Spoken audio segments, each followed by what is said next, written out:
When I was a young boy, delving into my roller coaster obsession, a record-breaking roller coaster opened right near my home. Any respectable coaster head would probably have heard of Gerstlauer's infamous creation, the Smiler, decked out with 14 inversions, a vertical lift hill, strong theming, and a lot of controversy in its early years. Despite its accidents, I found it to be an amazing structure, something I promised myself I'd ride as soon as I got the chance.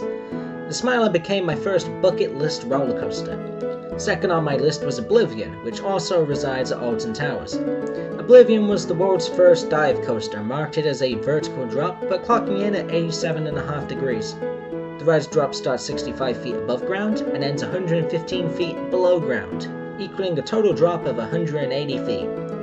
While ironically in Orlando, recurring dreams of queuing for Oblivion led me to adding it to my list. November 2022 came round and I managed to cross off both of my bucket list roller coasters within one of the best hours of my life. But now, with no rides left on my bucket list, I have looked across England and Orlando to find 10 roller coasters existing or upcoming that I want to do at some point. Some of the coasters just seem fun, but some would have terrified me when I was younger just by looking at them. Regardless, these are 10 rides I would like to experience before I drop dead. I'll be interested to see how they compare to my beloved Smiler, and if by the end I may have to rethink my top 20 roller coasters list. First up, we've got Mako at SeaWorld Orlando. We're gonna need a bigger coaster. Mako is tall, long, and fast. Sounds great!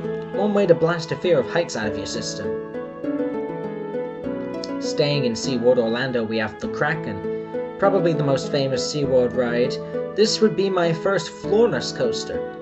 It looks pretty cool. Nothing too insane, but just seems like a fun time. Next up we have Manta at SeaWorld Orlando. This is a flying coaster that could quite possibly give Air/Galactica at Alton Towers a run for its money. Plus, the downwards vertical loop looks incredibly fun and unique. Air was such fun, and I feel Manta will be able to deliver an experience on par with Air, but bigger, given that Alton Towers has a building height restriction. Next up is Saw, the ride, at Thorpe Park. I figured Oblivion would be the steepest roller coaster I'd do in my lifetime, but turns out before the Smiler, German manufacturer Gerstlauer created this monstrosity with a 100-degree drop after a vertical lift. Add that to the horror theming of the Saw movies, this might just be one of the scariest roller coasters ever made. I'm not sure whether to love Gerstlauer or hate Gerstlauer for their insane coasters, often boasting vertical lift hills. But I think they're secretly my favourite manufacturer, because their coasters never cease to amaze me. While Saw's track may not appear as manic as the densely packed insanity of the Smiler, the 100-degree drop underneath rotating saw blades is the perfect type of insanity needed here, and though I'm sure this will probably terrify me beyond belief with its surprise near-vertical manoeuvres in the dark, and that intimidating big drop, but this will be the true test of facing fears. Might need to wait for a short queue time and get hopped up on adrenaline first, but this is something I think I need to do.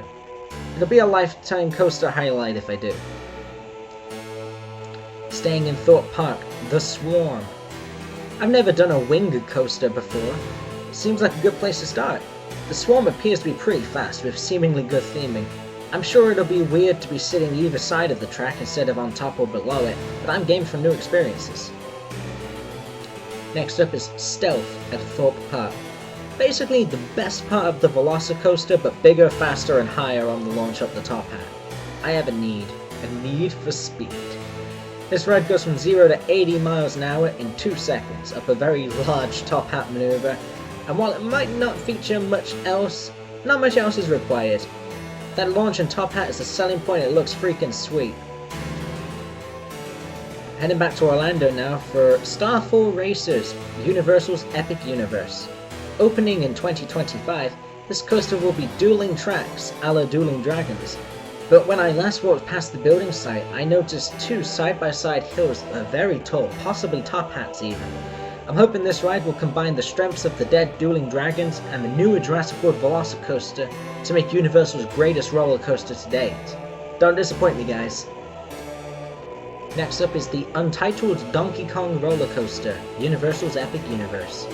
Also opening in 2025, the Donkey Kong Mine Train will be a very rare type of coaster that will have the ability to appear to jump over segments of track as seen in the very fun games. Now that's a dream come true. Heading back to England now, Secret Weapon 9 at Alton Towers. Not much is known about Secret Weapon 9, not even its name, except that it's an indoor coaster and it's a secret weapon, and I've yet to ride a secret weapon I didn't like. Secret Weapon is a code name used, for those unaware, to kind of discuss Alton Towers' big rides when they're building them. They're usually coasters, and the secret weapons are usually good.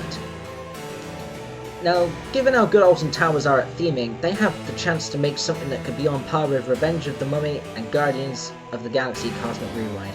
So he's hoping they achieve their potential. It's rumoured to be another record breaker or world's first, which is kind of par for the course with Alton Towers. And finally, Jumanji Ride at Chessington World of Adventures. I don't really know much about Chessington, but a roller coaster based on the first of Dwayne Johnson's Jumanji movies is opening this year, and I am very interested in experiencing this for myself when it opens. I don't know any of the facts about this ride's manufacturer, what the coaster will entail, or anything really, so this should be a nice surprise, hopefully without anything too extreme on it. So there you go, there's the 10 roller coasters I want to get done in my lifetime. You got any roller coasters that you haven't been on yet but really want to at some point? Let me know in the comments below. And if you haven't, ride the Smiler, trust me.